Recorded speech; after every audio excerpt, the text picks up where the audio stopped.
15 বছর আপনাদের শাসনামলে তখন আসলে এত বেশি বঙ্গবন্ধু চর্চা খুব বেশি বেশি হয়ে গেছে কিনা। কিন্তু স্বাধীনতা দিবসে বঙ্গবন্ধু নাই, স্বাধীনতা দিবসে জয় বাংলা নাই।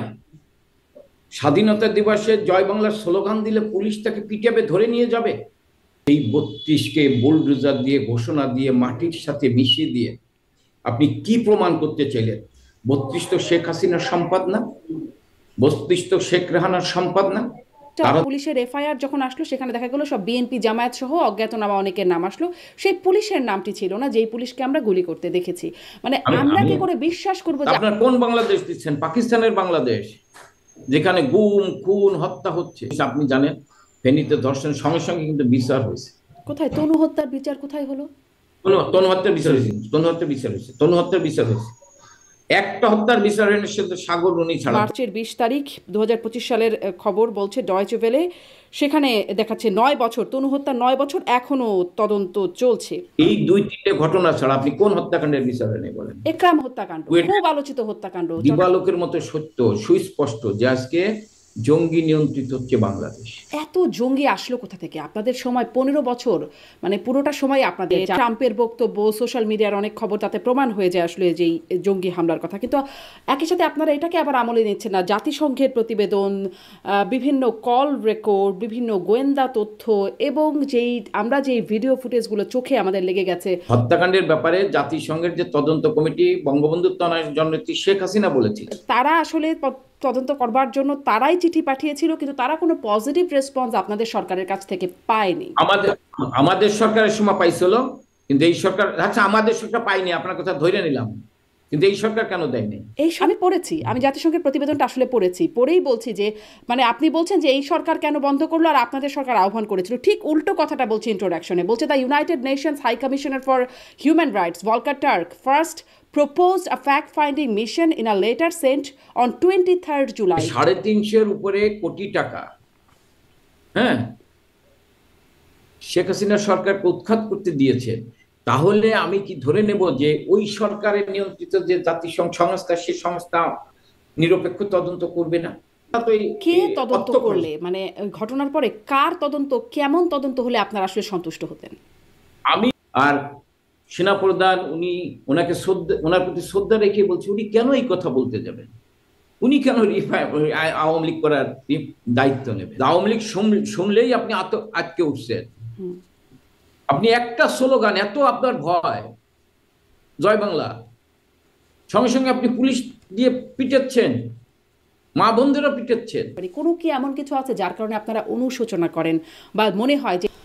জনাব এস এম কামাল হোসেন, আপনাকে স্বাগত জানাচ্ছি আমার আজকের পালস অফ পলিটিক্সে। আপনার কাছ থেকে শুরুতে একটু জানতে চাই যে যখন 5ই আগস্টের পর সেই পরিস্থিতিতে আপনাদের কারোর সাথেই যোগাযোগ করা যাচ্ছিল না, এবং বেশ কিছুদিন পর্যন্ত, কয়েক মাস পর্যন্ত আপনাদের সাথে যোগাযোগ ছিল না, আপনাদেরকে ডেকে বা আপনারা খুব পাবলিক অ্যাপিয়ারেন্সে আসতেন না। এখন আপনারা মোটামুটি বিভিন্ন প্ল্যাটফর্মে কথা বলছেন। অবস্থার কি পরিবর্তন হয়েছে বা কেমন পরিবর্তন হয়েছে?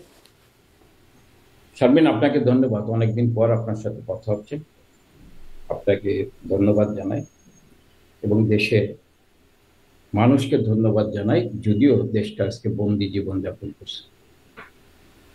গতকাল আমাদের জীবন থেকে স্বাধীনতা দিবস বিদায় নিল, কিন্তু স্বাধীনতা দিবস আমরা স্বাধীন আছি বলে মনে হয়নি, কারণ স্বাধীনতার মহানায়ক তিনি নাই কোথাও। শারমিন, আপনি জানেন যে 71 সালের 26শে মার্চ বঙ্গবন্ধু যখন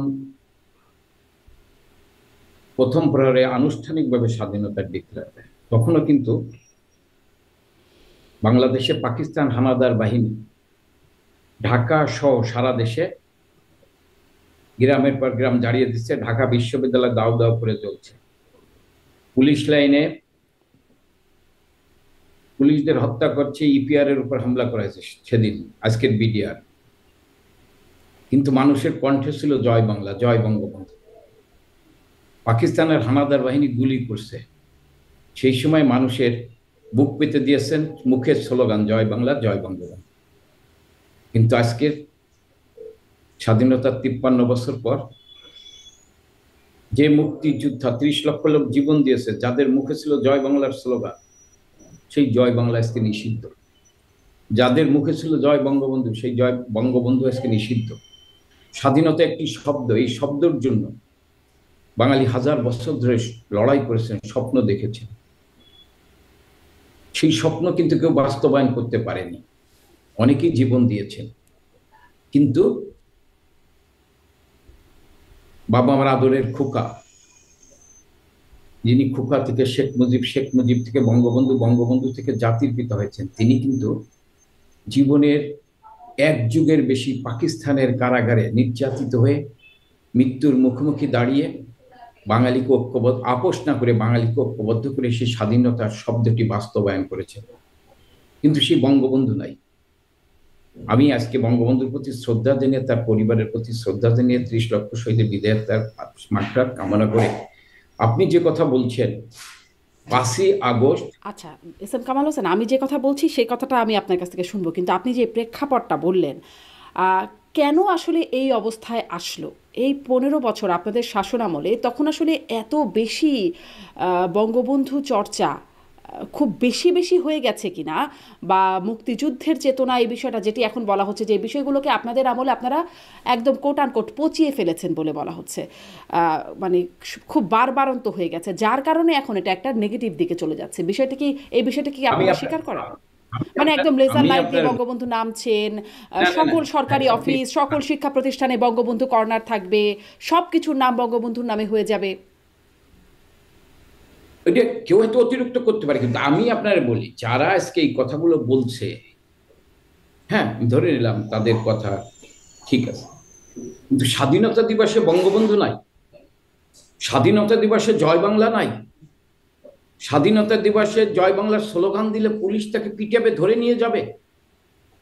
পাকিস্তান হানাদার বাহিনী স্বাধীনতা 26শে মার্চ যেভাবে জয় বাংলার শব্দ শুনলেই, আওয়াজ শুনলেই তারা গুলি করতো, মানুষকে হত্যা করতো, বাড়ি আগুন দিয়ে পুড়িয়ে দিত। আজকে সেই জয় বাংলার স্লোগান শুনলেই আপনি পুলিশ দিয়ে পিটাবেন।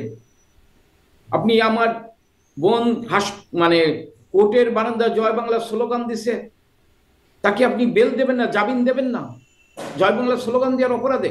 তাহলে আমি কি ধরে নেব যারা আজকে রাষ্ট্রীয় ক্ষমতায় তারা বাংলাদেশের লোক না, তারা পাকিস্তানের লোক? আমি কি এটা বলতে পারি না? তারা চিন্তা চেতনায় পাকিস্তানের বিশ্বাস করে।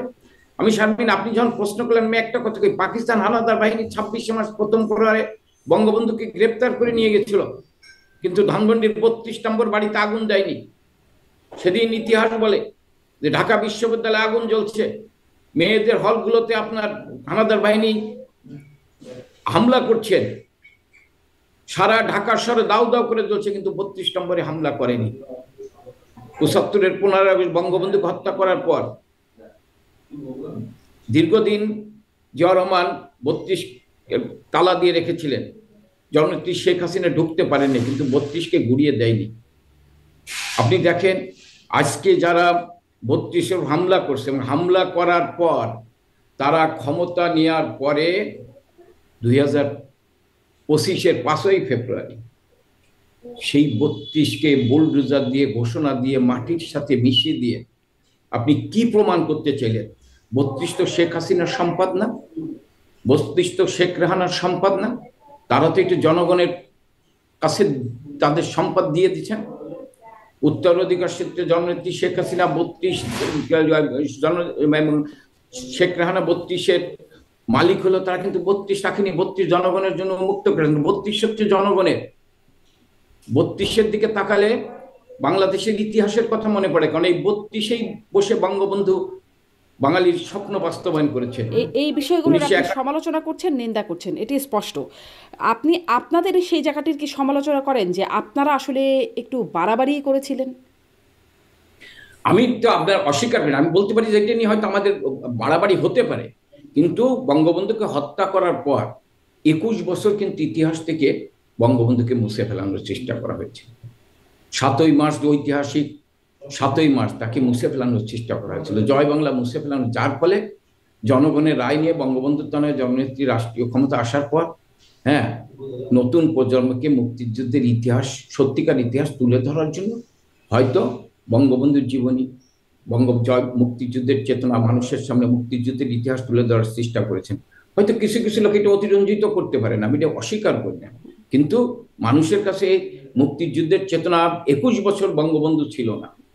এই যে অতিরঞ্জিত বঙ্গবন্ধু কিছু কিছু লোক করলো, মানে এগুলো তো আসলে সরকারি টাকায় অনেক অতিরঞ্জিত করার প্রক্রিয়াটা চলেছে, সেগুলো কি আপনাদের তখন চোখে পড়ে নাই? তখন মনে হয় নাই যে আসলে এগুলো অতিরঞ্জিত হচ্ছে? না, আমি আপনার এই বিষয়ে বলতে চাই যে কিছুটা কিছু তো অতিরঞ্জিত করেছেই অনেকে, কিছু সুবিধাবাদী আমাদের মানে আনুকূল্য পাওয়ার জন্য হয়তো কিছু অতিরিক্ত করতে পারে, আমি এটা অস্বীকার করি। কিন্তু এর অর্থই নাকি যে এই মুহূর্তে বঙ্গবন্ধু থাকবে না বাংলাদেশ, নিশ্চয়ই, আপনি নিশ্চয়ই। বলবেন কিন্তু বঙ্গবন্ধু থাকবে না, আমি তো মনে করি সেই বাংলাদেশ আপনারা বিশ্বাস করেন না। জি, নিশ্চয়ই। মানে আপনাদের আনুকূল্য পাওয়ার জন্য কিছু কিছু মানুষ এগুলো করেছে এবং সেই আনুকূল্যটা পেয়েও গেছে হয়তো। প্রসঙ্গক্রমে সেটি আসবে। আমি সেই প্রশ্নটিতে ফিরি যে অবস্থার কি পরিবর্তন হলো? তখন আপনারা আসলে নিষ্ক্রিয় একরকম ছিলেন, একদম নীরব, আপনাদের সাথে যোগাযোগও করা যেত না। এখন আবার আপনারা বেশ পাবলিক অ্যাপিয়ারেন্স দেখা যাচ্ছে, বিভিন্ন প্ল্যাটফর্মে কথা বলছেন। পরিবর্তন কি হলো পরিস্থিতির? না, এখন পরিবর্তন কিছু না, আরো ভয়াবহ অবস্থা। আপনি শারমিন, আপনি একটা সাদাকে সাদা বলেন, কালোকে কালো বলেন, আপনি কোন মতদর্শে বিশ্বাস করেন এটা কিন্তু আপনার কর্মকাণ্ড দিয়ে কখনো কেউ প্রমাণ করতে পারেনি। বাংলাদেশে সাংবাদিকতার জগতে আমাদের বলা হতো যে আমরা সংবাদপত্র নিয়ন্ত্রণ করতাম। আজকে বাংলাদেশের কি অবস্থা? আজকে বাংলাদেশে আমি আপনার বলি যে 600-র উপর সাংবাদিকদের বিরুদ্ধে মামলা। আজকে বাংলাদেশে 550 সংবাদ মাধ্যমের অফিসে হামলা করা হয়েছে। আওয়ামী লীগের আমলে হয়েছে? আওয়ামী লীগের নামে 600 সাংবাদিক, দু একজনের নামে হয়তো মামলা হইতে পারে তাদের ভুল তথ্য প্রচার করার জন্য, কিন্তু ঢালাও ভাবে এইরকম সাংবাদিকদের বিরুদ্ধে মামলা হয়েছে। আজকে বাংলাদেশে আপনার 6 জন সাংবাদিককে হত্যা করা হয়েছে, বিচার নাই, তদন্ত নাই। 18 জন সাংবাদিককে গ্রেপ্তার করা হয়েছে, প্রেস ক্লাবের সেক্রেটারিকে গ্রেপ্তার, 71 টিভির মোজাম্মেল বাবু আজকে গ্রেপ্তার। 100-র উপরে সাংবাদিক চাকরিচ্যুত হয়েছে, 168 জনের প্রেস স্বীকৃতি বাতিল করা হয়েছে। তাহলে বাংলাদেশ কোথায়? বাংলাদেশ আজকে কাদের দেশ? দর্শকদের দেশ। বাংলাদেশ আজকে কাদের দেশ? খুনিদের দেশ। বাংলাদেশে একটা পঙ্গু রাজশাহী বিশ্ববিদ্যালয়ে চাকরি করতেন, তাকে পিটিয়ে হত্যা করা হয়েছে। বাংলাদেশে আপনি ঢাকা বিশ্ববিদ্যালয় আপনি দেখেছেন যে কিভাবে আপনার খাবার টেবিলে খাচ্ছে, তাকে পিটানো হচ্ছে। এটা কোন দেশ? হ্যাঁ, বলতে পারেন যে আপনাদের আমলে কিছু, আমাদের আমলে কিছু কিছু, কিন্তু বিচার হয়েছে, আইনের আওতায় আনা হয়েছে। আজকে তো বাংলাদেশে এখন কথা তো বলার সরকার অধিকার বলছে নাই। সবেরই বিচার হবে, কোনোটাতে মানে আনপানিশ থাকবে এরকম কথা তো সরকার বলছে না। আপনি 27 তারিখ, ঠিক কয়েকদিন আগে আপনি দেখছেন যুব মহিলা লীগের একটা মেয়ে লাবণীকে কিভাবে পিটিয়েছে জয় বাংলা স্লোগান দেওয়ার কারণে। জয় বাংলা কি? জয় বাংলা তো বাঙালির চেতনা। জয় বাংলার স্লোগানে যারা পিঠে, আমি তো মনে করি তারা 30 লক্ষ শহীদের আত্মার সাথে বিশ্বাসঘাতকতা, বাংলাদেশের মুক্তিযুদ্ধের চেতনার সাথে বিশ্বাস। আওয়ামী লীগ আপনি বলতে পারেন, আওয়ামী লীগ, হ্যাঁ আমরা ক্ষমতায় ছিলাম চলার পথে, আওয়ামী লীগ যা করেছে কিন্তু কেউ করেনি। চলার পথে ভুল ত্রুটি থাকতে পারে, কিন্তু এই দেশটাকে এক অনন্য উচ্চতায় এনেছেন শেখ হাসিনা। আজকে আওয়ামী লীগের বিরুদ্ধে ষড়যন্ত্র করা হচ্ছে। আওয়ামী লীগ এই দেশের মাটি, হ্যাঁ ব্যক্তি আমি আওয়ামী লীগের সাংগঠনিক সম্পাদক, আমার অপরাধ হইতে পারে, কিন্তু আওয়ামী লীগ আর বাংলাদেশ, বাংলাদেশের স্বাধীনতা তো এক অভিন্ন। আওয়ামী লীগের এস এম কামাল ভুল করতে পারে, এটা ঠিক আছে, এগুলো আপনি আওয়ামী লীগের উপর আঘাত করবেন, বাংলাদেশের উপর আঘাত করবেন। ব্যক্তি কিন্তু কোনো অপরাধ করলে জাতিসংঘের যে প্রতিবেদন, সেখানে একদম সর্বোচ্চ পর্যায়ের দিকে অভিযোগ তোলা হচ্ছে। একদম সাবেক প্রধানমন্ত্রী শেখ হাসিনা, সাবেক স্বরাষ্ট্রমন্ত্রী থেকে শুরু করে যারা আসলে অথরিটি বা কর্তৃপক্ষ ছিলেন, তাদের বিরুদ্ধেই তো অভিযোগ আসছে। মানে জাতিসংঘের প্রতিবেদন আবার এখানেও আছে যে পুলিশ হত্যা হয়েছে, কারা করছে? একটা অন্তঃসত্ত্বা পুলিশ, সে তো বলছে আমি অন্তঃসত্ত্বা, তাকে হত্যা করা হয়েছে, কারা করছে? আপনি তারপরে কতজন পুলিশ হত্যা হয়েছে? আর আমি একটা শারমিন, আমি বলি দেখেন, আমরা আন্দোলন করছি অতীতে, আমরা জিয়াউর রহমানের বিরুদ্ধে আন্দোলন করছি, এরশাদ সাহেবের বিরুদ্ধে আন্দোলন করছি, বেগম খালেদা জিয়ার বিরুদ্ধে আন্দোলন করছি। কিন্তু কোনো আন্দোলনে বিশ্ববিদ্যালয়ে ছাত্র কর্মীরাই জীবন দিয়েছে। আমি যদি বলি এরশাদ শ্যামল রাজশাহীতে শাহজাহান সাহেব জীবন দিয়েছেন, ঢাকা বিশ্ববিদ্যালয়ের রাউফুন বসুনিয়া সেলিম দেরওয়ারা জীবন দিয়েছেন। আপনি এই যে আন্দোলন, সাধারণ ছাত্র যে আন্দোলন ছিল, এই আন্দোলনের পিছনে আমরা বারবার বলছি যে সরকার উৎখাতের আন্দোলন এবং জঙ্গিদের আন্দোলন। আপনি দেখেন ঢাকা বিশ্ববিদ্যালয়ে কোনো লাশ হয়েছে? জাহাঙ্গীর বিশ্ববিদ্যালয়ে কোনো লাশ হয়েছে? কৃষি বিশ্ববিদ্যালয়ে কোনো লাশ পড়ছে? রাজশাহী বিশ্ববিদ্যালয়ে কোনো লাশ পড়ছে? হ্যাঁ, বাইরে সাধারণ ছাত্র, সাধারণ মানুষ অনেকে জীবন দিয়েছে। এবং আপনার রংপুরের সাইদ, রুদ্র যারা জীবন দিয়েছে, অবশ্যই সেদিনকে প্রধানমন্ত্রী আপনি দেখেছেন সঙ্গে সঙ্গে বলেছেন আমরা এই হত্যাকাণ্ডের নিন্দা জানাই, আমরা বিচার বিভাগে তদন্ত করে এর বিচার করব, আমরা প্রতিটি হত্যাকাণ্ডের বিচার চাই, কোনো হত্যাকাণ্ডেই আমরা বিশ্বাস করি না, কারণ মানুষকে হত্যা করে ক্ষমতায় টিকে থাকা যায় না, আমরা এটা বিশ্বাস করি। তারপরে এই দায়িত্ব, কিন্তু এফআইআর যখন পুলিশের এফআইআর যখন আসলো, সেখানে দেখা গেল সব বিএনপি জামায়াত সহ অজ্ঞাতনামা অনেকের নাম আসলো, সেই পুলিশের নামটি ছিল না যেই পুলিশকে আমরা গুলি করতে দেখেছি। মানে আমরা কি করে বিশ্বাস করব যে আপনারা আসলে সেটি বিশ্বাস করেন? না না না, আমি আপনারে মনে করি যে দেখেন, আমরা না খারাপ করছি ধরে নিলাম, কিন্তু আমরা খারাপ করছি সবার দৃষ্টিতে। আমরা পুলিশ দিয়ে মামলা দিয়েছি বিএনপি জামাতের বিরুদ্ধে, বিএনপি নেতাদের বিরুদ্ধে, আমরা এটা খারাপ কাজ করছি। তাহলে খারাপের কারণে আমাদের ধরেন পতন হয়েছে, আমি ধরেই নিলাম। আপনারা বৈষম্য মুক্ত বাংলাদেশ বানাবেন, তাহলে এখানে কেন বৈষম্য হচ্ছে? আপনি হত্যা করছেন, বিচার মামলা হবে না কেন? এইখানে কেন বৈষম্য? আপনারা তো বৈষম্য মুক্ত বাংলাদেশের। তাহলে এস এম কামাল, আপনি এতটুকু মানে এই প্রশ্নটা করার আগে আপনি এতটুকু কি মেনে নেন যে আপনাদের এই কাজগুলোর কারণে অপরাধ হয়েছে বা আপনাদের খারাপ কাজ হয়েছে, তার পরিণতিতে যেটা আসছে সেটা আসলে ভালো হচ্ছে না? আমি আপনার যেটা বলছি যে আমরা মনে করি যে আমরা সাধারণ মানুষের উপর কোনো নির্যাতন করিনি। তারপরেও আপনি বলতেছেন যে এই ঘটনা আমি ধরে নিলাম করছে, আপনার কথা অনুযায়ী আমি স্বীকার করে নিলাম, কিন্তু আপনারা কেন করতেছেন? আপনারা তো একটা ভালো বাংলাদেশ দেবেন, আপনারা একটা সুন্দর বাংলাদেশ দেবেন, তা আপনার কোন বাংলাদেশ দিচ্ছেন? পাকিস্তানের বাংলাদেশ, যেখানে গুম খুন হত্যা হচ্ছে, আপনারা তো সেই বাংলাদেশ দিচ্ছেন। আজকে বাংলাদেশের মানুষ রাত্রে রাস্তায় বেরোতে পারে না, আজকে বাংলাদেশের মানুষ বলছেন খুনিদের বাংলাদেশ, ধর্ষকদের বাংলাদেশ, আসিয়ার মতো মেয়েরা ধর্ষিতা। আপনি আজকে মানুষ রাত্রে বাসায় বেরোতে পারে না, শিশু ধর্ষিতা হচ্ছে। তাহলে আপনি কি আমাকে বললেন যে আমি মানে অন্যায় করছি, আমার বিরুদ্ধে মিথ্যা অভিযোগ দিলেন, আর আপনি কি করছেন? তার চেয়ে জঘন্য। মিথ্যা কেন এটা আগে বলেন, আপনাদের বিরুদ্ধে মিথ্যা অভিযোগ কেন? আপনাদের সময় কি গুম খুন আসিয়ার মতো শিশু ধর্ষণের ঘটনা ঘটে নাই?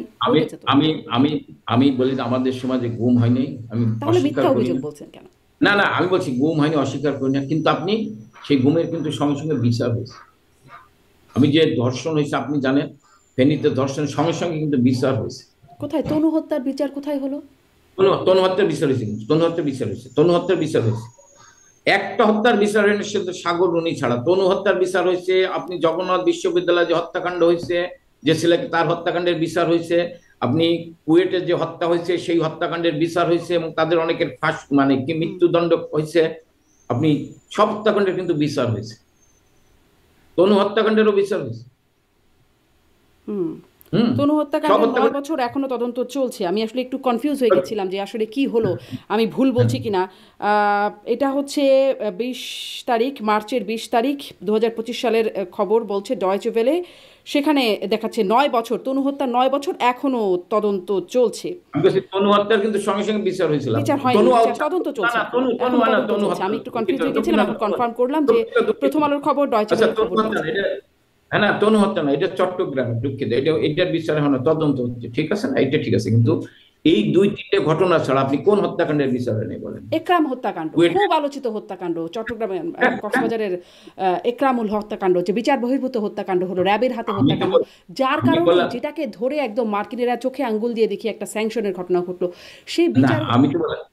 বিচারের পক্ষে তো আদালতের। আপনি কিন্তু যখন ঘটনা ঘটছে তখন কিন্তু সে পুলিশ অফিসারকে গ্রেপ্তার করা হয়েছে, ছাড় দেওয়া হয়নি।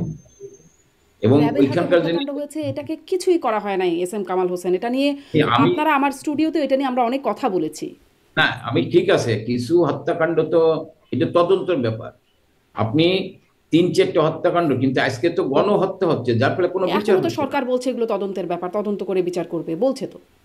একটা তো আমরা তো বিচার করছি, আর যেটা ঘোষণা দিয়ে আপনি মব জাস্টিসের ঘোষণা দিয়ে আপনি হত্যাকাণ্ড করছেন, হ্যাঁ ওইটা ধরেন র্যাব করছে বা পুলিশ করছে, কিন্তু আপনি তো এখন বিশ্ববিদ্যালয়ে যাচ্ছে, পরীক্ষা দিতে যাচ্ছে, আপনি তাকে পিটাচ্ছেন, হত্যা করছেন, এই তো ছিল না।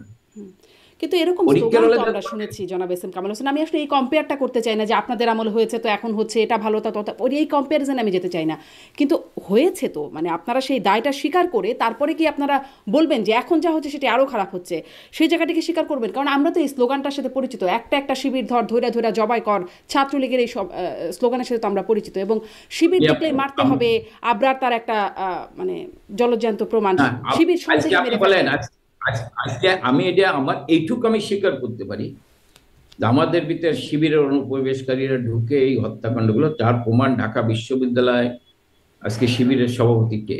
ছাত্রলীগ। তো আপনি বলছেন এর দায়িত্ব আমার, ঠিক আছে, এই ব্যর্থতা আমার, কিন্তু এরা করছে। আপনি যেটা বলে শিবির ধর, রাজশাহী বিশ্ববিদ্যালয় ফারুককে পিটিয়ে ম্যানহোলে ফেলে রেখেছিলেন, মৃত্যু নিশ্চিত করেছিলেন। আজকে এই ঘটনাগুলো তো ঘটছে।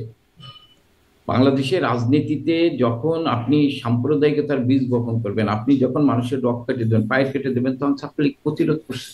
কিন্তু আপনি বলেন এই আন্দোলনে বিশ্ববিদ্যালয়গুলোতে কোনো রক্তপাত হয়েছে কিনা? প্রতিটি আন্দোলন কিন্তু বিশ্ববিদ্যালয়ের সংঘাত হয়। এইবারের আন্দোলনে বিশ্ববিদ্যালয়ে কোনো রক্তপাত হয়েছে? তাহলে আমরা কেমন বাংলাদেশ পাইছি আজকে? যে বাংলাদেশ আপনারা বলছেন যে আমরা খারাপ ছিলাম, আমরা খারাপ থাকার কারণে আমাদের ক্ষমতাচ্যুত করলেন। কিন্তু আপনারা যারা বৈষম্য মুক্ত বাংলাদেশ চান, আজকে যারা এই বৈষম্যমুক্ত বাংলাদেশের পক্ষে আন্দোলন করছে, আপনাদের মতো অনেক সাংবাদিক, হ্যাঁ আপনাদের কলিগরা, তারা কিন্তু আজকে এই ঘটনার নিন্দা জানাচ্ছেন। আজকে তারা মনে মনে বলছেন যে আমরা ভুল করছি, এবং দুই একজনের কথা তো প্রকাশ হচ্ছে, আমরা দেখতেছি যে আজকে যারা ক্ষমতার মানে আছে, তারা কারা? তারা বাংলাদেশের চিন্তা চেতনায় বাংলাদেশকে বিশ্বাস করে না। তারা বাংলাদেশের অগ্রযাত্রা, বাংলাদেশকে বাংলাদেশকে এগিয়ে নিয়ে যাওয়ার কথা চিন্তা করে না। তারা এই দেশটাকে একটা জঙ্গিবাদের দেশ বানাতে চায়। এই যে অবস্থায় বাংলাদেশ আছে, জি, এবং আপনি আজকে যে বলছিলেন, আপনি একটা, বলছিলেন জঙ্গি হামলার কথা। এই কথাটা আগেও আপনাদের পক্ষ থেকে এসেছে, 5ই আগস্টের এই পরিণতিতে একটা জঙ্গি হামলা হয়েছে। এত জঙ্গি আসলো কোথা থেকে? আপনাদের সময় 15 বছর, মানে পুরোটা সময় আপনাদের, যাদের আমরা আসলে আন্দোলনের ফেস হিসেবে চিনি বা গণ অভ্যুত্থানে অংশগ্রহণ করেছে ছাত্ররা, তারা সবাই আসলে আপনাদের সময় স্কুলে যাওয়া, কলেজে যাওয়া বা বিশ্ববিদ্যালয়ে যাওয়া। এর মধ্যে আপনাদের ক্ষমতার মধ্যে এত জঙ্গি, এত উগ্রবাদী হলো কোথায়? আপনারা কি করলেন তাহলে? আপনি আপনি দেখেছেন না বর্তমান যুক্তরাষ্ট্রের রাষ্ট্র প্রেসিডেন্ট কি বলছেন? শেখ হাসিনা বলছে, সেটা প্রকাশ হয়ে গেছে, কতশো কোটি টাকা খরচ হয়েছে। এবং সাবেক স্বরাষ্ট্র উপদেষ্টা তার বক্তৃতায় যে গুলি ব্যবহৃত হয়েছে, সেই গুলির নাম্বার দিয়ে বলছে এই গুলি কাদের কাছে থাকে।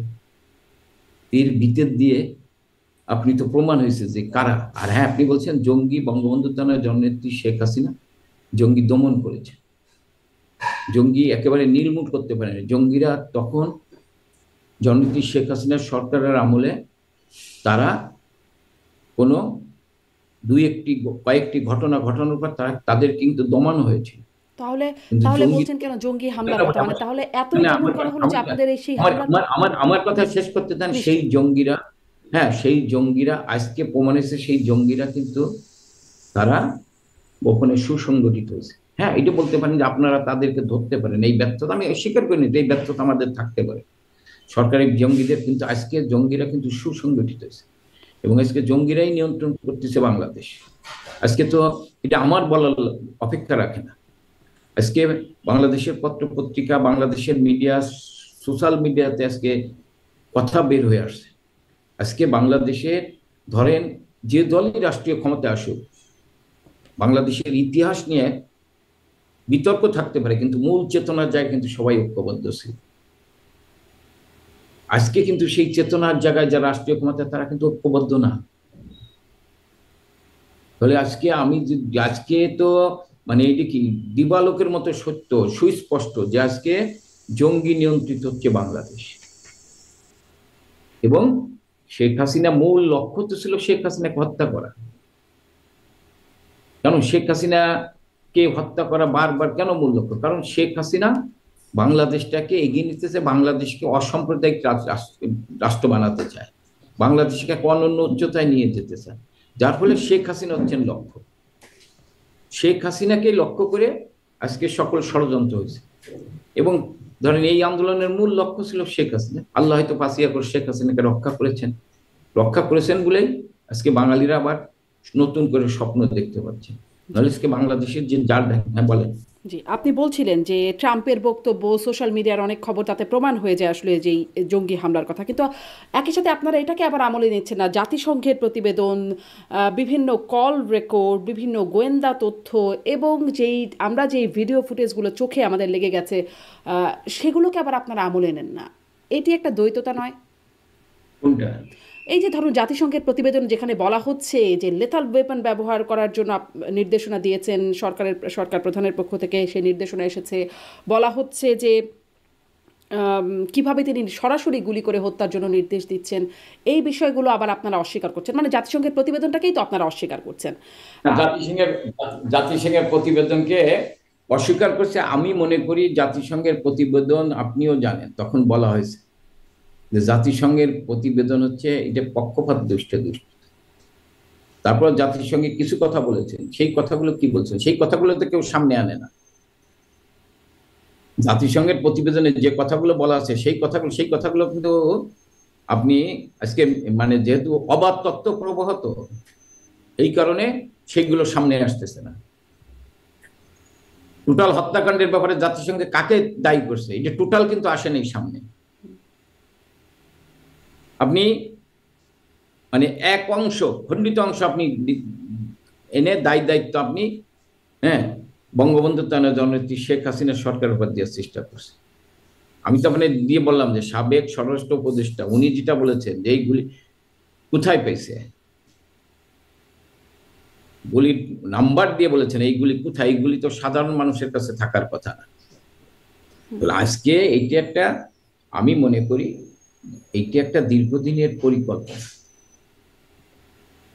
যে তিনি বলেছেন এইগুলি পুলিশের কাছে, মানে পুলিশের কাছে এইগুলি ছিল, পরবর্তীতে তিনি একটা ব্যাখ্যাও দিয়েছেন। সেটা পরে উনি দিচ্ছেন, কিন্তু ওই ব্যাখ্যা উনি এর বলছেন যে এইগুলি পুলিশের কাছে ছিল না, মূলত পুলিশের কাছে এইগুলি থাকে না। আমি জানি না এইগুলি, আপনিও জানেন এইগুলি পুলিশের কাছে থাকে না। এইগুলি কাদের কাছে ছিল, কারা এইগুলি সাপ্লাই দিচ্ছে, সেটা তদন্ত করা উচিত। সেটা তদন্ত করেন। আপনি আমার একটা কথা বলেন, জাতিসংঘের তদন্ত কমিটি কেন বন্ধ হয়ে গেল? হত্যাকাণ্ডের ব্যাপারে জাতিসংঘের যে তদন্ত কমিটি বঙ্গবন্ধু জননেত্রী শেখ হাসিনা বলেছিলেন, এই সরকার আসলে বলেন যে জাতিসংঘের তদন্ত কমিটির মাধ্যমে তদন্ত করা হবে। তাহলে সেই তদন্ত কমিটি কেন বন্ধ হয়ে গেল? বন্ধ কোথায় হলো? তারাই তো তদন্ত কমিটি তো আসলে না, তারা যে প্রতিবেদন দিছে, কিন্তু তাদের যে তদন্ত করার কথা সেই তদন্ত কমিটি কেন হলো না? কেন হলো না সেই তদন্ত? তারা জাতিসংঘের তদন্ত কমিটির প্রতিবেদনই তো আমরা আলোচনা করছি। আমি আপনার বলি এই না, জাতিসংঘের টোটাল প্রতিটি হত্যাকাণ্ড নিয়ে জাতিসংঘের তদন্ত হওয়ার কথা ছিল, এটা আমরা দাবি করেছিলাম জননেত্রী শেখ হাসিনা, কিন্তু সেটা তো হয়নি।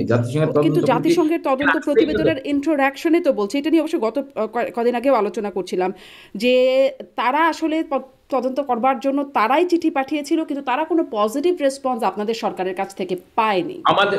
আমাদের সরকারের সময় পাইছিল, কিন্তু এই সরকার, আচ্ছা আমাদের সরকার পাইনি, আপনার কথা ধরে নিলাম, কিন্তু এই সরকার কেন দেয়নি? এই সরকার দিয়েছে, সেটাই এখানে বলছে। আমি কি আপনাকে একটু পড়ে শোনাবো? সেখানে বলছে ইউনাইটেড নেশনস। আপনি পুরোটা পড়েন না, বাকি অংশ পড়েন না। হ্যাঁ, আমি এই পুরো আমি পড়েছি, আমি জাতিসংঘের প্রতিবেদনটা আসলে পড়েছি, পড়েই বলছি যে মানে আপনি বলছেন যে এই সরকার কেন বন্ধ করলো আর আপনাদের সরকার আহ্বান করেছিল, ঠিক উল্টো কথাটা বলছে ইন্ট্রোডাকশনে। বলছে the United Nations High Commissioner for Human Rights Volker Turk first proposed a fact-finding mission in a letter sent on 23rd July to then Prime Minister Sheikh Hasina at the height of the crisis, but received no positive response to that invitation. On 14th August 2024, Dr. Mohammad Yunus, Chief Advisor to the interim government, requested OHCHR to conduct the fact-finding in a call of High Commissioner. মানে আপনাদের সময় আসলে সেটি response পায়নি, আর এই সরকারের ধরেন আমি আপনার কথা বুঝলাম আর কি। আমি ধরলাম জাতিসংঘ নিয়ন্ত্রণ করে আমেরিকা, যুক্তরাষ্ট্র। যুক্তরাষ্ট্র তো শেখ হাসিনাকে উৎখাত করার জন্য 350 কোটি টাকার উপর টাকা দিয়েছে। এটা তো আমার কথা না, যুক্তরাষ্ট্রের প্রেসিডেন্টের কথা। তাহলে সেই জাতিসংঘের প্রতিবেদন প্রশ্নবিদ্ধ এই ধরনের হবে, এটা স্বাভাবিক। আমি যদি মনে করি এখন জাতিসংঘ তদন্ত করুক, জাতিসংঘ এখন তদন্ত করুক। জাতিসংঘ নিয়ন্ত্রণ করে যুক্তরাষ্ট্র। সেই যুক্তরাষ্ট্র তো 350 কোটি টাকার উপরে শেখ হাসিনার সরকারকে উৎখাত করার জন্য দিয়েছেন। তাহলে সেই জাতিসংঘে ওই সরকার থাকা অবস্থায় সেই জাতিসংঘের রিপোর্ট এরকম হবে না, এইরকম দেবেই তো আমি মনে করি স্বাভাবিক। এখন আপনারা যেমন ওই সময়ের জাতিসংঘের রিপোর্ট মানছেন না, বা ওই সময়ের ওই সরকারকে, যুক্তরাষ্ট্রের সরকারকে যদি বলি, বাইডেন সরকারকে আমি মানি না, আমি ওই সরকারকে মানি, কিন্তু ওই সরকার তো আমার বিরুদ্ধে এই ষড়যন্ত্রটা সেই করেন। ওইটা যদি না হয়তো তাহলে আমি এই কথা বলতে পারতাম না। একই রকম ভাবে আবার এই সরকার বলছে, যখন ট্রাম্প বলেন যে সংখ্যালঘুদের উপর নির্যাতন হচ্ছে, বর্বরচিত হামলা হচ্ছে, বা তুলসী গ্যাবার্ড যখন বলেন, তখন এই সরকার বলে এটা ষড়যন্ত্র হচ্ছে। আমি না, এই সরকারের বিরুদ্ধে যে তারা টাকা পয়সা দিচ্ছে আমি ওইটা বলি। আমি ওই সরকার আগেও বলছে, কিন্তু আমি কোনটাকে তো ধরছি যে 350 উপরে কোটি টাকা, হ্যাঁ, শেখ হাসিনা সরকারকে উৎখাত করতে দিয়েছে। তাহলে আমি কি ধরে নেব যে ওই সরকারের নিয়ন্ত্রিত যে জাতিসংঘ সংস্থা, সে সংস্থা নিরপেক্ষ তদন্ত করবে না? তারা তো আমাকে উৎখাত করার জন্য, আমাকে দায়ী দায়িত্ব, আমি এই ঘটনার জন্য দায়ী দায়িত্ব আমার উপর চাপানোর জন্যই তারা তো কে তদন্ত করলে, মানে ঘটনার পরে কার তদন্ত, কেমন তদন্ত হলে আপনারা আসলে সন্তুষ্ট হতেন? আমি মনে করি যে জাতিসংঘেই নিরপেক্ষভাবে তদন্ত করুক। আমাদের দেশের অনেক নিরপেক্ষ জাস্টিস আছে, তাদেরকে নিয়ে তদন্ত করুক, জাতিসংঘের নিয়ে তদন্ত করুক, সবাই মিলে। বা ধরেন আন্তর্জাতিকভাবে বিভিন্ন সংস্থা আছে, সবাই মিলে তদন্ত করুক বাংলা। আমি প্রতিটি হত্যাকাণ্ডের আমরা বিচার চাই, আমরা প্রতিটি হত্যাকাণ্ডের বিচার চাই। আজ পর্যন্ত যত হত্যাকাণ্ড হয়েছে, জুলাই থেকে আজ পর্যন্ত প্রতিটি হত্যাকাণ্ডের বিচার চাই, এবং জাতিসংঘের মাধ্যমে এই হত্যাকাণ্ডের বিচার চাই। জি, নিশ্চয়ই বিচার তো সবাই চায়, কিন্তু কোনটাকে আসলে কোন পক্ষ নিরপেক্ষ বলবে সেটাই আসলে এতক্ষণ ধরে প্রশ্ন করছিলাম। যাই হোক, একটু সামনের দিকে আগাই। এটা তো জুলাই আগস্টের ঘটনা নিয়ে এতক্ষণ কথা বলছিলাম, এটি আসলে প্রতি আলোচনায়, আপনাদের কারোর সাথে কথা হলে প্রতি আলোচনায় না চাইলেও এই প্রসঙ্গটা চলে আসে। এবার আসি যে এখন যেটি আলোচনা হচ্ছে, সম্প্রতি আপনারা খেয়াল করেছেন যে এনসিপি নেতা হাসনাত আবদুল্লাহ, বৈষম্যবিরোধী ছাত্র আন্দোলনের অন্যতম সমন্বয়ক, তিনি প্রকাশ্যে এনেছেন যে সেনাপ্রধানের সাথে তার বৈঠকের বিষয়টা, এবং সেখানে সেনাপ্রধান রিফাইন্ড আওয়ামী লীগের একটা প্রস্তাব দিয়েছেন, সমঝোতার প্রস্তাব দিয়েছেন। আমি আপনার কাছে আসলে রিফাইন্ড আওয়ামী লীগ সম্পর্কে একটু জানতে চাই যে আপনার আওয়ামী লীগের বড় নেতারা যারা আছেন তাদের মধ্যে এই বিষয়টি নিয়ে কি কোনো আলোচনা আছে? রিফাইন্ড আওয়ামী লীগের বিষয়টা আপনারা আসলে কিভাবে দেখেন? শোনেন, আমি এই ব্যাপারে শুধু একটা ব্যাখ্যা দেব, পরে একটা কথা বলতে চাই। আওয়ামী লীগ, শেখ হাসিনা আর তৃণমূলের কর্মীরা হচ্ছে এক অভিন্ন, এক আত্মা। এখানে আমি এস এম কামাল কোনো ফ্যাক্টর না। বাংলাদেশে এই আওয়ামী লীগের বিরুদ্ধে এরকম অনেকবার ষড়যন্ত্র হয়েছে। বঙ্গবন্ধু যখন 6 দফা দেয়, তখনও আওয়ামী লীগের একটা অংশ, পাকিস্তানের সামরিক শাসকরা আওয়ামী লীগের একটা অংশ বেরিয়ে নিয়ে আলাদা দল করার চেষ্টা করেছে। জনগণ, আওয়ামী লীগ, বঙ্গবন্ধু এগিয়ে গেছেন বাংলাদেশ স্বাধীন হয়েছে। বঙ্গবন্ধুকে হত্যা করার পর এই আওয়ামী লীগকে দ্বিখণ্ডিত করা হয়েছে, ত্রিখণ্ডিত করা হয়েছে। কিন্তু জননেত্রী শেখ হাসিনা আওয়ামী লীগের দায়িত্ব নেওয়ার পর যারা বিভিন্নভাবে বিভক্ত ছিল তারাও মৃত্যুর আগ পর্যন্ত শেখ হাসিনার প্রতি আস্থা বিশ্বাস রেখে শেখ হাসিনার নেতৃত্বে তারা এই দলটাকে সুসংগঠিত করেছে। তাহলে আসলে এখন ইনাদের নেতৃত্বের কথা কেন আসছে? মানে তিনটি নাম সামনে আসছে, সাবির হোসেন চৌধুরী, শিরিন শারমিন চৌধুরী এবং ব্যারিস্টার তাপস। এই তিনজনের নামই কেন আসছে? আমি কারো নামের বলতে আমি একটা কথা মনে করি,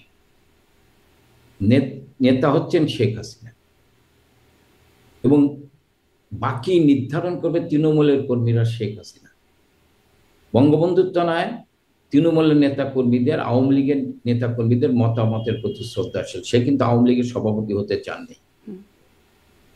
81 সালে তিনি যখন আওয়ামী লীগের সভাপতি তাকে করা হয়, তিনি কিন্তু হতে চাননি। কিন্তু সেদিনকের বাস্তব প্রেক্ষাপটে সারা বাংলাদেশের লক্ষ কোটি আওয়ামী লীগের কর্মী নেতাদের মানে আহাজারি আত্মনাদ, তাদের দাবির মুখে সেদিন আওয়ামী লীগের নেতারা শেখ হাসিনাকে আওয়ামী লীগের সভাপতি করতে বাধ্য হয়েছে। এবং প্রতিটি সম্মেলনে আপনি জানেন 1-11 তো শেখ হাসিনাকে মাইনাস করার চেষ্টা করা হয়েছিল। আওয়ামী লীগের ভিতর অনেককেই তার বিরুদ্ধে দাঁড় করানোর চেষ্টা করা হয়েছিল, তাকে 16 পয়জন দিয়ে জেলখানায় হত্যা করার চেষ্টা করা হয়েছিল। কিন্তু তৃণমূলের কর্মীরা বলেছিলেন উইদাউট হাসিনা নো ইলেকশন। তৃণমূলের কর্মীরা তাদের আস্থার ঠিকানা হচ্ছে শেখ হাসিনা। আজকেও আমি মনে করি যারা আজকে এই কথাগুলো মাঠে ছড়ানোর চেষ্টা করছে তারা ভয় পায় আওয়ামী লীগকে, ভয় পায় শেখ হাসিনা। তাহলে কি অতীতের মতো, আপনি যে ঘটনাগুলোর কথা বলছেন, অতীতের মতো এবারও এই তিনজনকে ভাগিয়ে অন্য পক্ষে ফেরানোর চেষ্টা? এই তিনজন যাবে কিনা, এই তিনজন এই ব্যাপারে চিন্তা করছে কিনা আমার মনে হয় না। কারণ এই তিনজন জননেত্রী শেখ হাসিনার প্রতি তাদের আস্থা বিশ্বাস আছে, আমি বিশ্বাস করি। যোগাযোগ নাই আপনাদের আসলে নেতা কর্মীদের সাথে, মানে এই তিনজনের সাথে যদি সুনির্দিষ্ট ভাবে বলি? না, আমি তো আর এই ব্যাপারে, কারণ তারা তো এটা আমি মনে করি তারা তো এটা করে না, তো আমি তারা কেন জিগেব, কেন তাকে জিগেতে যাব? মানে কেন তাদের নাম হচ্ছে তাহলে? এত মানুষ থাকতে আপনারা আছেন, আরো অনেকে আছেন, এই তিনজনের নাম কেন হচ্ছে?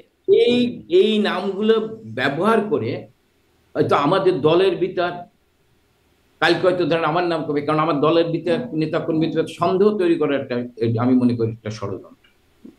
আর সেনাপ্রধান ওনাকে ওনার প্রতি শ্রদ্ধা রেখে বলছে উনি কেন এই কথা বলতে যাবেন, উনি কেন আওয়ামী লীগ করার দায়িত্ব নেবেন?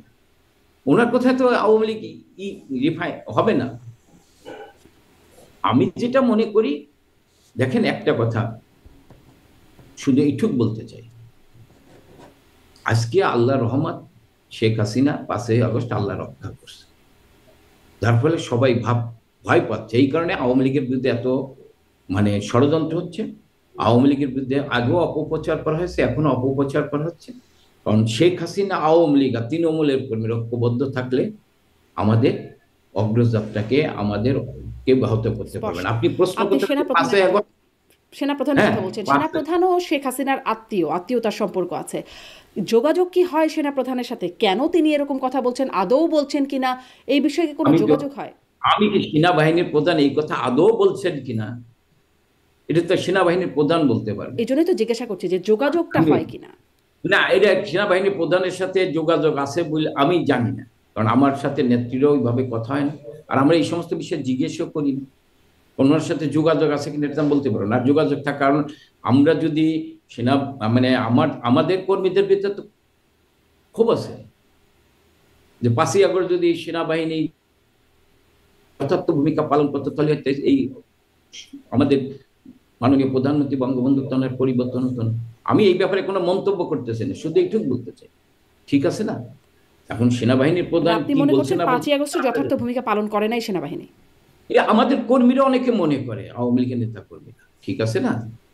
আমি তো ধরেন এই ব্যাপারে সেনাবাহিনী নিয়ে বা তারা কে কি বলতেছে এই ব্যাপারে আমি কোনো কথা বলতে চাই না। আমি শুধু আপনার একটা কথা বলতে চাই যে আজকে আওয়ামী লীগের বিরুদ্ধে এই কারণেই ষড়যন্ত্র করা হচ্ছে যে শেখ হাসিনা, আওয়ামী লীগ এবং তৃণমূলের কর্মীরা এক অভিন্ন এবং এই আওয়ামী লীগ শক্তিশালী। আমি আজকে আপনার শুধু একটি কথা বলছি, 5ই আগস্টে বললে হ্যাঁ, আমরা যখন সাংগঠনিকভাবে দুর্বল হই, আমি এটি স্বীকার করে নিচ্ছি, তখন আমাদের উপর আঘাতটা আসে। শেখ হাসিনা বঙ্গবন্ধুর টানায় বাঙালির অনুভূতির জায়গা, তার জনপ্রিয়তা তুঙ্গে ছিল। কিন্তু এবার ছাত্ররা যখন যে আন্দোলন করছিল, সেই সময় আমরা সাংগঠনিকভাবে শক্তিশালী ছিলাম না। এই ব্যর্থতা আমি স্বীকার করি না। তখনই আমাদের উপর আঘাতটা করেছে। বাংলাদেশের মানুষ এখনো শেখ হাসিনার প্রতি আস্থা আছে, বিশ্বাস আছে। কিন্তু এখন আওয়ামী লীগ আবার ঐক্যবদ্ধ, এখন আওয়ামী লীগ সুসংগঠিত। এখন তৃণমূলের কর্মীরা যে দ্বিধা দ্বন্দ্ব ছিল, যে প্রতিহিংসা ছিল একে অপরের প্রতি, তারা আজকে সব ভুলে গিয়ে আজকে তারা তাদের প্রিয় নেত্রী শেখ হাসিনার নেতৃত্ব ঐক্যবদ্ধ। সুসংগঠিত এখানে বলছেন আপনারা, শারমিন, কিন্তু আপনাদের মধ্যকার যোগাযোগটাই তো স্পষ্ট হচ্ছে না যে এই তিনজনের সাথে যারা আসলে ক্লিন ইমেজের বলে যে রিফাইন্ড আওয়ামী লীগের নেতৃত্বের কথা বলেছে, তাদের সাথে যোগাযোগ আছে কিনা সেই বিষয়টা, মানে আপনি বলছেন আপনারা আসলে এই বিষয়টা নিয়ে জানেন না। আরও যদি একটু প্রশ্ন করি যে ওবায়দুল কাদের আওয়ামী লীগের সাধারণ সম্পাদক যিনি, তিনি এখন কি অবস্থায় আছেন? মানে তার সাথে সবসময় আপনাকে দেখা যেত, আমরা এটা শুনেছি, যদি আপনার কাছে কোনো ব্যাখ্যা থাকে, যে ওবায়দুল কাদের শেখ হাসিনার সাথে সাক্ষাতেরও চেষ্টা করেছেন, কিন্তু শেখ হাসিনা ওবায়দুল কাদেরের উপর ক্ষুব্ধ, ফলে তার সাথে তিনি সাক্ষাৎও করেন নাই।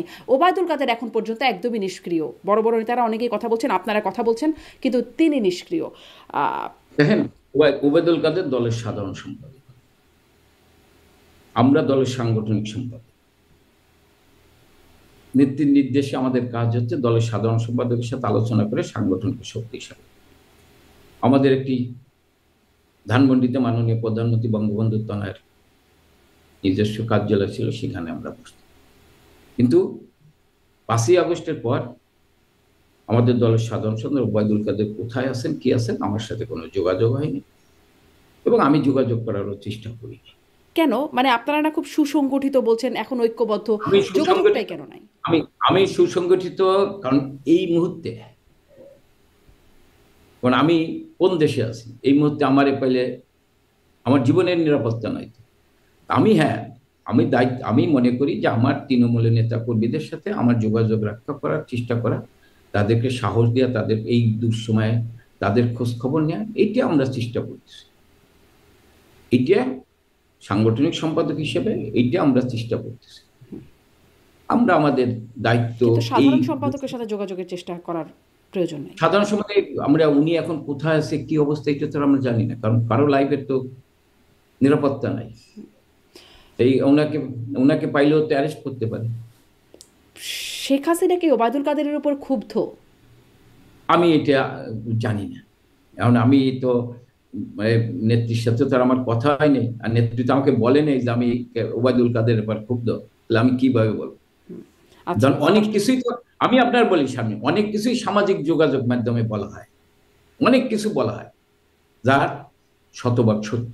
তারপরে আসলে অনেক কিছু 2-2-4 মেলানোর চেষ্টা করা হয়। এই জন্যই আপনাদের কাছে জিজ্ঞাসা যে আসলে কি 4 মেলানোটা সঠিক হচ্ছে নাকি হচ্ছে না। আপনারা যখন বলেন জানেন না, তখন আরো 4টা মনে হয় আরো বেশি করে মেলানো হয়, 2-2-4। আসি আপনাদের কাছে এটিতে যে আমি জিজ্ঞাসা না জানলে কি, আমি একটা কথা বলি, আমি না জানলে, আপনি যে কথা বলছেন যে নেত্রী হ্যাঁ, ওবায়দুল কাদের ব্যাপার ক্ষুব্ধ কিনা, আমি না যাই না বলবো নাকি যে ক্ষুব্ধ? না আমি না, তো জানি না। নিশ্চয়ই না জেনে আপনি নিশ্চয়ই বলবেন না, সেটি যথার্থ হবে না। আম, আহ, আপনি বলছিলেন 5ই আগস্টের সময় সেনাবাহিনী যথার্থ ভূমিকা পালন করে নাই, এখন কি সেনাবাহিনী যথার্থ ভূমিকা পালন করছে? এখন তো সেনাবাহিনী কি করছেন, সেনাবাহিনীর উত্তর দিতে পারবে। আমি তো মনে করি আজকে বাংলাদেশে ধরেন 32 নম্বরে হামলা হলো, সরকারও বললো যে এটা ঠিক হচ্ছে না, যে 32 সেনাবাহিনী দাঁড়ান ছিলাম, সেনাবাহিনী যথার্থ ভূমিকা পালন করলে কি 32 হামলা হতো? সেনাবাহিনী তো কারো পক্ষে না, সেনাবাহিনী দেশের পক্ষে। দেশে স্থিতিশীল রক্ষা করা, আমি মনে করি সেনাবাহিনী তার দায়িত্ব পালন করবে। সেই ক্ষেত্রে আমাদের তো কষ্ট লাগে যে 32, আমি আওয়ামী লীগের পক্ষে দাঁড়ানোর জন্য বলতেছি না, 32-এ হামলা হলো, সেনাবাহিনী দাঁড়িয়ে আছে, তাতে তো আমরা প্রশ্ন করতে পারি সেনাবাহিনীকে তার দায়িত্ব যথার্থ পালন করছে? মানে 5ই আগস্টের যখন আগেও সেনাবাহিনী যথার্থ ভূমিকা পালন করে নাই, এখনো আপনারা সেনাবাহিনীর ভূমিকায় সন্তুষ্ট হতে পারেন না? না, আমি মনে করি, আমি এটা প্রশ্ন করলাম যে সেনাবাহিনী কি যথার্থ ভূমিকা পালন করছেন? তাদের উত্তর, সামনে যখন একটি বাড়িতে হামলা হয়, মাটির সাথে গুড়িয়ে দেওয়া হয় বুলডোজার দিয়ে, জি, আপনিও প্রশ্ন করলেন, মানে উত্তরটাও আমি খুঁজছিলাম যে আপনারা কি মনে করেন যথার্থ ভূমিকা পালন করছেন কিনা। যাই হোক, আপনি হয়তো বলতে চাচ্ছেন না। আপনার কাছে একটু জানতে চাইবো যে ওই রিফাইন্ড আওয়ামী লীগ প্রসঙ্গেই যে যেভাবে বলা হলো ক্লিন ইমেজের যারা অপরাধ করেন নাই, মানে তাদেরকে নিয়ে একটা আমি রিফাইন্ড বুঝছি আওয়ামী লীগের প্রশ্নের মধ্যে গঠনের যেটা প্রক্রিয়া। এস এম কামাল হোসেন, আমরা রুহুল কবির রিজভী বিএনপির নেতা, তিনিও বলছেন যে যদি আওয়ামী লীগের অপরাধের সাথে কেউ যুক্ত না থাকে, অপরাধী না হয়ে থাকে, তারা নির্বাচন করতে বা রাজনীতি করতে অসুবিধা নাই। এটি তার বক্তব্য। একটু এই প্রশ্নটা করতে চাই, বিএনপির সাথে কি আপনাদের কোনো যোগাযোগ আছে সাংগঠনিকভাবে বা দলগতভাবে কোনো রকম যোগাযোগ বা ব্যক্তিগত পর্যায়েরও কোনো যোগাযোগ? শুনেন, আমি আপনার বলি, আপনি যেটা বলেন ক্লিন ইমেজ, আমাদের 3 বছর অন্তর অন্তর সম্মেলন হয়। সেই সম্মেলনের ভিতর দিয়ে যাদের কর্মীদের কাছে গ্রহণযোগ্যতা আছে এবং সাধারণ মানুষের কাছে গ্রহণযোগ্যতা আছে, তাদেরকেই বঙ্গবন্ধু দানের জননেত্রী শেখ হাসিনা নেতৃত্ব আনেন। আমাদের কিন্তু পরিবর্তন, আমি কিন্তু পার্মানেন্টলি সাংগঠনিক সম্পাদক না, পার্মানেন্টলি কেউ জয়েন্ট সেক্রেটারি না, পার্মানেন্টলি কেউ সাধারণ সম্পাদক না, পরিবর্তন হয়। প্রশ্ন করতে পারেন যে নেত্রী, হ্যাঁ, নেত্রীও পরিবর্তন হয়। তৃণমূলের কর্মীরা নেত্রী যখন বলে আমি থাকবো না, উনি থাকতেছে না, তৃণমূলের কর্মীরা আত্মনাদ করে, চিৎকার করে ওঠে। আজকে আমাদের আমরা তো একটি মাত্র দল বাংলাদেশে, সেটা হচ্ছে আওয়ামী লীগ, যে প্রতি 3 বছর অন্তর অন্তর তাদের গঠনতন্ত্র সম্মেলনের মধ্যে দিয়ে নেতৃত্ব নির্বাচিত হইতো এবং নতুন পুরাতনের সমন্বয়ে বাংলাদেশ আওয়ামী লীগের সেন্ট্রাল কমিটি হতো। আমাদের তো পরিবর্তন হয়, নেতৃত্ব তো পরিবর্তন হয়, ক্লিন ইমেজের লোকদের নিয়ে নেতৃত্ব কমিটি করে। হ্যাঁ, আমি সাংগঠনিক সম্পাদক হওয়ার পর অনেক সময় আমার ভাবমূর্তি ক্ষুণ্ণ, আমি দলের ভাবমূর্তি ক্ষুণ্ণ করি, তখন বাদ দিয়ে দেবে আমাকে। আমাদের তো একটা আছে, আমরা সম্মেলনের মধ্যে দিয়ে আমি যদি অপরাধী হয়ে থাকি বা আমি দলের ভাবমূর্তি ক্ষুণ্ণ, আমি যদি দলের পারপাস ঠিক মতো সার্ভ না করি, তাহলে সেই কাউন্সিলের মাধ্যমে আমাকে বাদ দিয়ে দেবে। অথবা আমার বিরুদ্ধে যদি কোনো সুনির্দিষ্ট অভিযোগ থাকে, দল বৈশা আমার বিরুদ্ধে ব্যবস্থা নেবে। আমরা তো যাদের কারণে দলের ভাবমূর্তি ক্ষুণ্ণ হয়, আমরা তো তাদের বিরুদ্ধে তো ব্যবস্থা নেয়। সেই ক্ষেত্রে আপনি যেটা বলছেন যে আমরা তো দলটাকে তো আমরা যাদের সাধারণ মানুষের কাছে যাদের গ্রহণযোগ্যতা আছে, আমরা তো সেই সমস্ত লোককেই তো নেতৃত্ব আনার জন্য আমাদের প্রিয় নেত্রী চেষ্টা করেন। জি, আর সেটি আপনি যেটা আপনাদের বলছেন, প্রচেষ্টার কথা বলছেন, সেটি আপনাদের প্রচেষ্টার কথা বলছেন, আর কিন্তু আপনি যেটা এখন যে বলছেন, প্রচেষ্টাটা হচ্ছে সেটি নিয়ে একটু জানতে চাচ্ছি, এবং সেখানে বিএনপির সাথে আপনাদের কোনো যোগসূত্র আছে কিনা। কারণ এই বিষয়ে একটা বিএনপির দিকে একটা আঙ্গুল এখন নিদর্শন করা হচ্ছে যে বিএনপি আর আওয়ামী লীগ এখন একই সুরে কথা বলছে, এবং বিএনপি আওয়ামী লীগের মধ্যে একটা যোগসূত্র আছে, এরকমটাও বলা হচ্ছে। আসলে কি আছে? বিএনপি আওয়ামী লীগের যোগসূত্র, বিএনপি চাচ্ছে নির্বাচন, ঠিক আছে না? বিএনপি নির্বাচন চাচ্ছে, বিএনপি নির্বাচন চাচ্ছে, আমিও মনে করি, আওয়ামী লীগও মনে করে যে এই সরকারের তো কোনো বৈধতা নাই। তাহলে বাংলাদেশে একটি মানে নির্বাচন ছাড়া তো বিকল্প কোনো পথ নাই। আর বিএনপির সাথে আওয়ামী লীগের আমি মনে করি এখনো কোনো আলোচনা হয়েছে বলে আমার জানা নেই। মানে 7 মাস আমরা আগে সাবেক প্রধানমন্ত্রী পুত্র সজীব অজের জয়, তিনিও একটি সাক্ষাৎকারে বলেছেন অতীত ভুলে বিএনপির সাথে একসাথে কাজ করতে চায়, কিন্তু সেদিকে আর আগানো হয়নি, বা আগানো হয়েছে কিনা আপনি জানেন না। আমি এটা জানি না।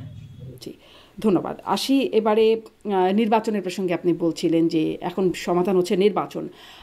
সাবেক আওয়ামী লীগের সাবেক তথ্যমন্ত্রী মোহাম্মদ আরাফাত, তিনি বলছেন ডক্টর ইউনূস সরকারের অধীনে কোনো নির্বাচনে আওয়ামী লীগ যাবে না। যখন দেশে আসলে এটি আলোচনা হচ্ছে আওয়ামী লীগকে নির্বাচন করতে দেয়া হবে কি হবে না, তখন এই কথাটা মোহাম্মদ আরাফাত বলছেন যে নির্বাচন ডক্টর ইউনূস সরকারের অধীনে যাবে না। তাহলে কি আসলে আওয়ামী লীগ কী করবে? আওয়ামী লীগ কি এর আগে বিএনপি যেই পথে, মানে নির্বাচন বর্জনের পথে হেঁটেছে, আওয়ামী লীগও কি সেরকম পথে হাঁটতে যাচ্ছে? আমি তো কিছুদিন একটা সামাজিক যোগাযোগ দেখছিলাম, বিএনপির এক নেতা বলছেন যে এই সরকারের নির্বাচন যাওয়া অসম্ভব, এবং আমি 2-1 জন সাংবাদিক যারা সঞ্চালক বিভিন্ন, তারাও বলতেছে এই সরকার যে জায়গায় যাচ্ছেন এর অধীনে নির্বাচন সম্ভব না, এই সরকার নির্বাচন দিতেছেন। আর আপনি, আমরা যেটা সম্ভবটা মনে হয়তো করি, এরকম না, নিরপেক্ষতা নিয়ে প্রশ্ন তোলা হচ্ছে, এই সরকারের নিরপেক্ষতা। নিরপেক্ষ না থাকলে, তাহলে নিরপেক্ষ না থাকলে তারা ওদের আর আজকে আপনি যেভাবে আওয়ামী লীগের নাম শুনলেই আটকে উঠছে, ঘুমের ঘরেও যারা আওয়ামী লীগ বিরোধী শক্তি, ঘুমের ঘরেও তারা আওয়ামী লীগ করে রাত্রে ঘুমের ঘরে লাফায় উঠছে, এই মানে আওয়ামী লীগ আসলো। তা আজকে সেই অবস্থায় আওয়ামী লীগের একটা মেয়ে কর্মী সে যখন রাস্তায় জয় বাংলা স্লোগান দেয়, পাকিস্তান হানাদার বাহিনীকে হার মানায়, তার উপর যেভাবে ঝাঁপিয়ে পড়ে, সেই দেশে সেই সরকারের অধীনে আওয়ামী লীগ কিভাবে নির্বাচন নিয়ে যাবে আপনি আমাকে বলেন। আমি একটা মুক্তিযুদ্ধের চেতনার স্লোগান, জয় বাংলা স্লোগান দিলে আমাকে পিটানো হচ্ছে, তা সেই সরকারের অধীনে কিভাবে নির্বাচনে যাবে? জি, মানে এরকম ভাবে তো তাহলে বিএনপিও বলতে পারতো যে যেই সরকার, মানে আপনারা তো তাদের প্রতিষ্ঠাতা জিয়াউর রহমানকে অনেক কিছু তাদের সম্পর্কে বলেছেন, তাকে আসলে পাকিস্তানের চর বলেছেন, তিনি যেখানে বীরুত্তম মানে পদ লাভ করেছেন বঙ্গবন্ধুর কাছ থেকে, আপনারা এই রকম কথা বলেছেন, খুনি, আমি এরকম আরো অনেক অনেক আমি কথা বলছেন, তারা তো আমি একই রকম ভাবে তাহলে সত্যি না হয়ে না যায় আপনাদের। আমি, হ্যাঁ, তারা আমার আমার আমার দল মানে আওয়ামী লীগ সম্পর্কে সমালোচনা করুক, হ্যাঁ, মাননীয় প্রধানমন্ত্রী সম্পর্কে সমালোচনা করতে পারে, আমি রাজনীতি করতে হলে আমাদের সমালোচনা হবে। আমরা যেটা বিএনপির সমালোচনা করছি, আজকে বিএনপি আমাদের সমালোচনা করছেন, যে কারণে আমাদের বলছে স্বচ্ছ রাজনীতিবিদ বাইর করতে হবে, ক্লিন ইমেজের।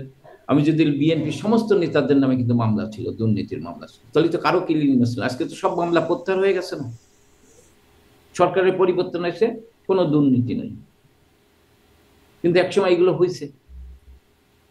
তা আমি মনে করি যে বাংলাদেশে আপনার, দুঃখিত, কি প্রশ্নটা করতেছিলেন? মানে আমি আসলে মূল প্রশ্নটাতে ফিরি। মূল প্রশ্ন হচ্ছে যে সামনের নির্বাচনে আওয়ামী লীগ যদি অংশগ্রহণ না করে তাহলে কি আওয়ামী লীগ বিএনপির পথে, মানে নির্বাচন বর্জনের পথে হাঁটবে?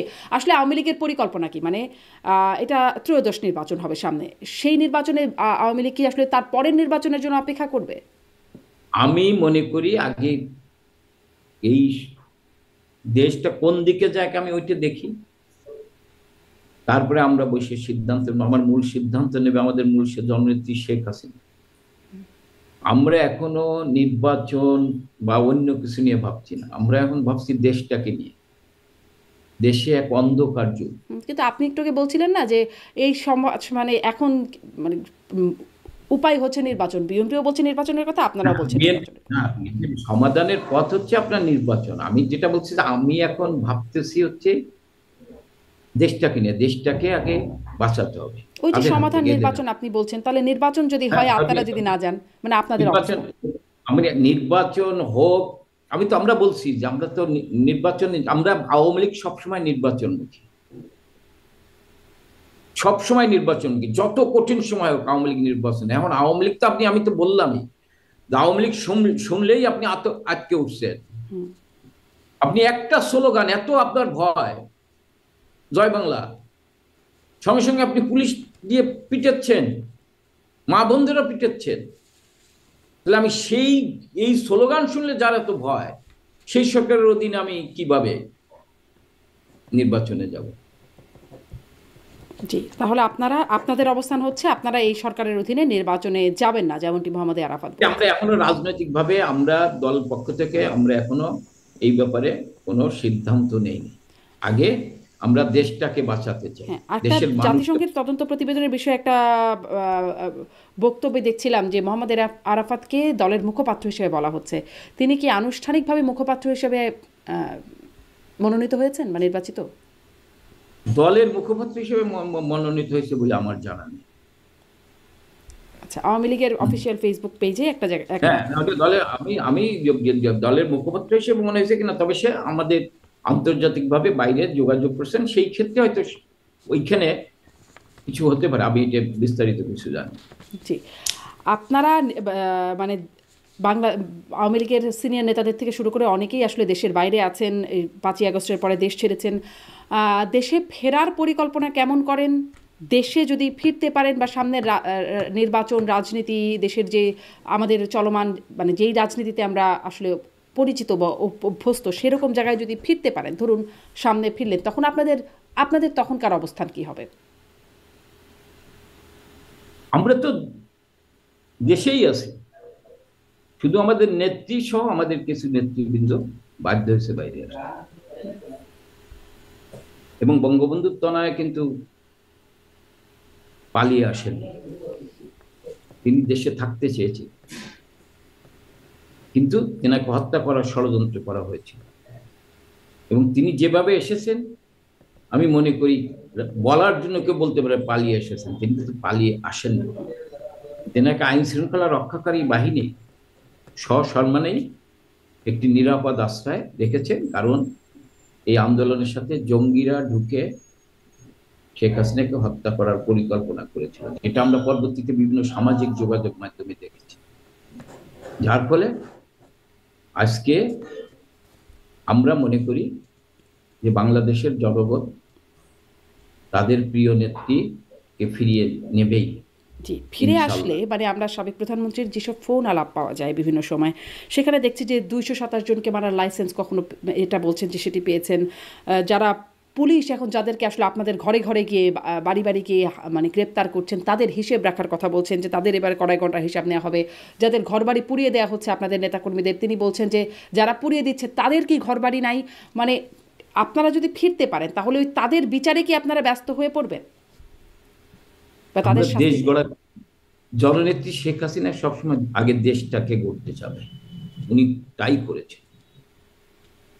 উনি মানে মানে কোনো তড়িঘড়ি করে কোনো বিচার করে না। দেখেন, বঙ্গবন্ধু হত্যাকাণ্ডের বিচার কিন্তু উনি স্পেশাল আদালত করেননি,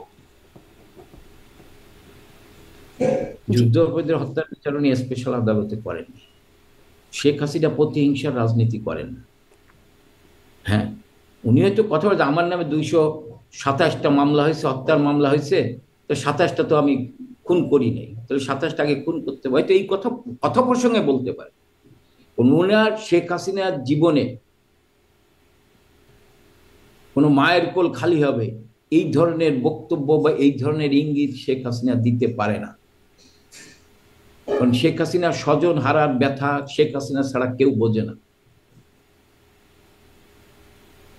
শেখ হাসিনা কোনো মায়ের কোল খালি হোক, আমার বিশ্বাস, আমি এটা বিশ্বাস করি, তিনি এই নির্দেশনা দিতে পারেন না।